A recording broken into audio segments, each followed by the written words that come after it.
लाचलुचपत प्रतिबंधक विभागानं धुळे इथं मोठी कारवाई करत एका खासगी तंत्रज्ञानाला लाच घेताना रंगेहात अटक केली आहे। मुकुंद लक्ष्मण दरवडे वय वर्ष 40 जो एनसीसी कंपनीत खासगी तंत्रज्ञ म्हणून काम करतो आणि संत कबीर नगर देवपूर इथं राहतो, याला 30,000 रुपयांची लाच स्वीकारताना पकडण्यात आले।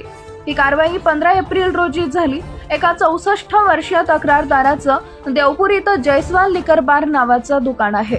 महाराष्ट्र राज्य विद्युत वितरण कंपनी लिमिटेड जुनी वीज मीटर बदलून नवीन बसवत असताना सुमारे 15 ते 20 दिवसांपूर्वी मुकुंद दरवडे यानं तक्रारदाराच्या दुकानातील मीटर बदललं।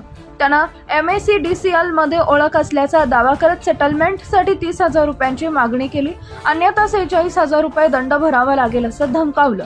या मागणीमुळे त्रस्त झालेल्या तक्रारदारानं धुळे येथील लाचलुचपत प्रतिबंधक विभागात तक्रार दाखल केली। त्यानुसार 15 एप्रिल 2025 रोजी पडताळणी झाली आणि दरवडे यांनी लाच स्वीकारण्याचं मान्य केले।